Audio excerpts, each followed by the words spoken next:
तो हनुमान जी अपनी बुद्धि को यूज करते हुए, अपने बल को यूज करते हुए और राम की कृपा को लेकर चलते हुए, बिना राम की कृपा के कुछ भी नहीं हो सकता। हनुमान जी भी कुछ नहीं कर सकते, कितना ही बल हो, कितनी ही बुद्धि हो, लेकिन कृपा अगर पीछे से नहीं हो तो आदमी की बात नहीं बनती मेरे भाई।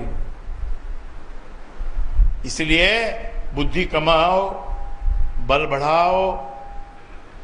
कैसे बढ़ेगा? नियंत्रण करने से बढ़ेगा, साधना करने से बढ़ेगा, कंट्रोल करने से बढ़ेगा, सद्गुणों को धारण करने से बनेगा। मैंने पिछली बार बताया, दिव्य गुणों को धारण करो, दिव्य लोगों के साथ बैठो, दिव्य का चिंतन करो, दिव्य की माला फिराओ, तो तुम्हारे अंदर दिव्यता आएगी। तो ऐसे गुणों को पाओ, लेकिन कृपा झुक झुक के मांगो। अपना कोई भी कार्य करने जाओ तो झुक जाओ, क्योंकि तुम्हारे पास क्या शक्ति है? तुम कितने शक्तिशाली हो? तुम्हारे पास कोई शक्ति नहीं है। कोई धनवान बन के, बड़ा पैसे वाला बन के, कोई बड़ी गाड़ी में बैठ के कहीं चला भी जाएगा तो ये बात नहीं है कि वो गाड़ी की टक्कर नहीं हो सकती। वो गाड़ी की टक्कर भी हो सकती है। जब टक्कर होती है तो कोई नहीं देखता कि इसके भीतर कौन करोड़पति बैठा है, क्या अरबपति बैठा है। टक्कर हो जाती है। मैंने बताया आपको उधर महाराज जी के जन्मदिन पर के ऊपर हवा में चील उड़ती हैं, अंधी चील हैं। अंधी चील का मतलब उसको मालूम नहीं है कौन है तुम। उसका तो काम है उड़ना और उड़ के झपाटा मारना, किसको मार दे कुछ पता नहीं चलता है भैया। आपका नंबर भी आता है उसमें, ऐसी बात नहीं है, लेकिन गुरु की छतरी होती है तो फिर उसको कुछ दिखाई नहीं पड़ता। तो छतरी लेके चलो, कोई ज्यादा बड़ी बात नहीं है। थोड़ा सा ही वजन होता है छतरी में, आधा किलो का वजन होता है। और यहाँ तो बिल्कुल आधा किलो नहीं, केवल 100 ग्राम भी नहीं है। तो अपनी भक्ति, अपने गुरु, अपनी शक्ति को लेकर चला करो अपने कार्यों में। और ये बात ध्यान में रखो कि धैर्य होना चाहिए। धीरे धीरे सब कुछ होगा रे, धीरे धीरे मना, धीरे सब कुछ होए। माली सींचे 100 गड़ा, ऋतु आए फल होए। एक दिन में फल खाने की कभी मत सोचना, वो मूर्ख होते हैं जो ऐसा सोचते हैं। प्यार से धीरे धीरे धीरे धीरे करते रहो, करते रहो, करते रहो, करते। तुमको पता नहीं चलेगा तुम कब अरबपति बन गए। और अरबपति का मतलब यह है कि गुणों से अरबपति बनना है। धन, शुद्ध धन को हमको प्राप्त करना है। तो हो गया ना एक कमाल ईश्वरदास जी का। तो उनको तो याद फिर करना ही पड़ेगा, क्योंकि दिव्य गुणे वालों को याद करोगे। पिताजी की एक उपमा दी जा सकती है, उनको हम कह सकते हैं कि वो सत्यानंद जी के हनुमान थे।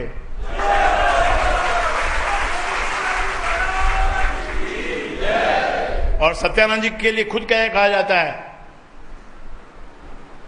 कि वो भी अवतार थे। शक्ति के ऊपर शक्ति होती है, उसके ऊपर शक्ति होती है, उसके ऊपर शक्ति होती है, उसके ऊपर शक्ति होती है। आप किसी भी एक शक्ति की शरण में आ जाओ और वहां से जुड़े रहो तो तुमको शक्ति मिलती रहेगी। जहां उसकी लिमिट आ जाएगी, उसके ऊपर की लिमिट शुरू हो जाएगी। एक बैंक से आप पैसा लेते हो, छोटी बैंक है, आपको 5 करोड़ दे सकती है। आपने ले लिया 5 करोड़, पहले तो आपको 50 लाख देगी, और फिर धीरे धीरे आपका रिकॉर्ड अच्छा होगा तो आपको 5 करोड़ दे देगी। अब आपकी इच्छा और ज्यादा लेने की है, 100 करोड़ लेने की है, तो वो बैंक तो नहीं दे सकती ना, उसके पास तो है ही नहीं। लेकिन वो बैंक दूसरे बैंक से कनेक्शन रखती है, वहां आपका प्रपोजल जाता है तो आपका लोन पास हो जाता है 100 करोड़। और 100 करोड़ मिलने के बाद आपके यहाँ कितना दोगे? 11,000, जो पहले भी देते थे कि यहाँ के लिए इतना ही ठीक है, गुरु जी को ज्यादा जरूरत नहीं है। और तो के बहुत लोग हैं देने वाले, मेरे अकेले देने से क्या हो जाएगा, क्या फर्क पड़ेगा? भाई हमें को तो फर्क नहीं पड़ेगा, पर तू कहां से कहां पहुंच गया और तेरा दिल इतना छोटा हो गया। काय का अरबपति हुआ तू? और जब तुम्हारे पास नहीं है तो तुम कितनी कितनी बातें सोचते हो कि मेरे को बस एक बार मिल जाए, आ जाए तो मैं ये करूंगा, मैं वो करूंगा, मैं गुरु का ऐसा करूंगा, मैं गुरु का वैसा करूंगा। और बाद में शिफ्ट हो जाता है। जरा ज्यादा पैसा ज्यादा आता है, इधर ही रहता है, लेकिन और ज्यादा आ जाए, और ज्यादा आ जाए तो फिर शिफ्ट होता है वो, फिर उसको कोई बड़ा और देवता दिखने लग जाता है। अरे राम से बड़ा और कौन सा देवता है भाई? राम से बड़ा राम का नाम, अंत में निकला ये परिणाम, राम से बड़ा राम का नाम।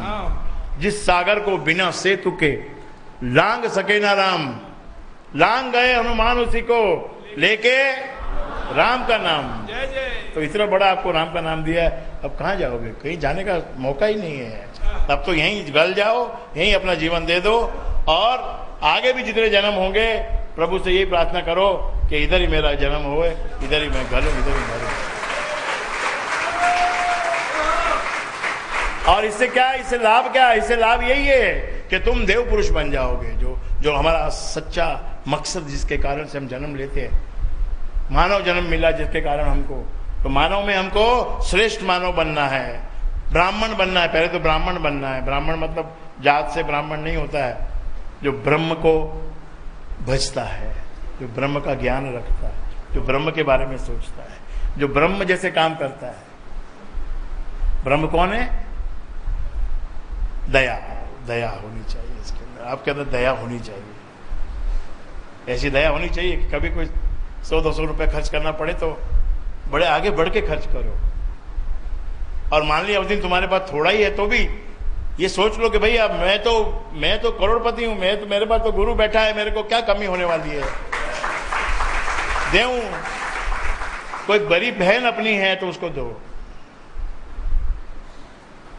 भाई का फर्ज ये बनता है। अभी रक्षाबंधन भी आ रहा है, ये हफ्ता पूरा कई चीजों का है। आज फ्रेंडशिप डे भी है भाई। खाली तालियां बजाने से नहीं होगा, फ्रेंडशिप का मतलब समझना होगा, फ्रेंडशिप निभानी होगी, फ्रेंडशिप करना और फिर कमिटमेंट करना और फिर उसको कैसे बदलना, कैसे तोड़ देना। क्यों तोड़ते हो भाई? क्या तुम्हारा पैसा कुछ उसमें खर्च होता है? किस कारण से तोड़ते हो? डे मनाना, फ्रेंडशिप डे मनाना एक अलग बात है। बैठ गए कहीं जाके चाय पी लिया, कॉफी पी लिया, पिज्जा खा लिया, कुछ और कुछ खा लिया, happy friendship day, happy friendship day, happy friendship day. अगर ये आपको याद है, हिंदुस्तान में ये हाथ मिलाने की रीति हिंदुस्तान की नहीं है, ओरिजिनल हिंदुस्तान की है। लेकिन बीच में अपने हिंदुस्तान में हाथ नहीं मिलाते, अपने हाथ जोड़ते हैं। क्योंकि हाथ अगर मैंने मिला लिया तुमसे तो मेरा कमिटमेंट हो जाएगा। हाथ अगर मैं जोड़ता हूं तो कोई कमिटमेंट नहीं है। सी, अगर आप मुझसे कुछ अपेक्षा करते हैं और मैं हाथ जोड़ लूं तो फिर मेरा कोई कमिटमेंट नहीं है। लेकिन अगर मैं आपके हाथ को पकड़ लूं, आपका हाथ मेरे हाथ में आ जाए, मेरा हाथ आपके हाथ में आ जाए, तो फिर वो कमिटमेंट होता है। और कमिटमेंट का मोल आप समझ लो, commitment is a very very dangerous aspect. इसीलिए सूर्यवंश का इतना नाम है कि रघुकुल रीत सदा चली आई, प्राण जाए पर वचन न जाए। तो वचन अगर किसी को तुमने दिया है तो उसको पालन करने में ही सुख है, पालन करने में समृद्धि है। तुम्हारी जो प्रोग्रेस तुम्हारी 100 जन्मों में नहीं होगी, वो एक वचन का पालन करने से एक झटके में तुम्हारी उतनी प्रोग्रेस हो सकती है, तुम ऊपर जा सकते हो। तो हनुमान जी वचनबद्ध होकर लंका में उतर गए हैं। परमात्मा ने पहले कहाँ मदद की? वो जटायु का भाई, क्या नाम था उसका? हाँ, संपाति। संपाति बैठा उधर, बुढ़ा पक्षी एकदम, केवल इसी काम के लिए भगवान ने बिठा के रखा था, उसके बाद तो मर ही गया वो। ये समाचार देने के लिए बिठा रखा था उसको। अब वहां पहुंच गए तो वहां कैसे पता चले कि सीता कहां है? सेवक के अंदर इतना कमिटमेंट होना चाहिए कि हनुमान जी ने सोचा कि अब मुझे सीता नहीं मिलेगी। पहली बात तो पॉजिटिव होके जाना चाहिए, पॉजिटिव भी होके जाना चाहिए। लेकिन कितना भी हम पॉजिटिव होएं, कोई ना कोई सिचुएशन ऐसी आती है जो हमारे को फटका मारती है और हम तहस नहस होकर भूमि पर गिर जाते हैं, हताश होकर भूमि पर गिर जाते हैं। सट्टा करने वाले भी यही ध्यान में रखें कि वो भूमि पर गिर जाते हैं, हताश हो जाते हैं। अगर वो इतनी शक्ति बचा के रखें कि वो हताश होना उसको संभाल ले अगर, तो आसमान को छू सकता है। पलटी खाता है, ये बाजार पलटी खाता है, कोई भी सट्टा पलटी खाता है।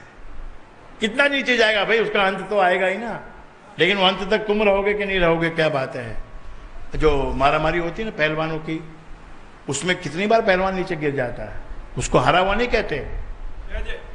जब पहलवान नीचे नहीं गिर जाता है तो उसको हारा हुआ नहीं कहते, नीचे गिर के उठ नहीं पाता तब उसको हारा हुआ कहते हैं।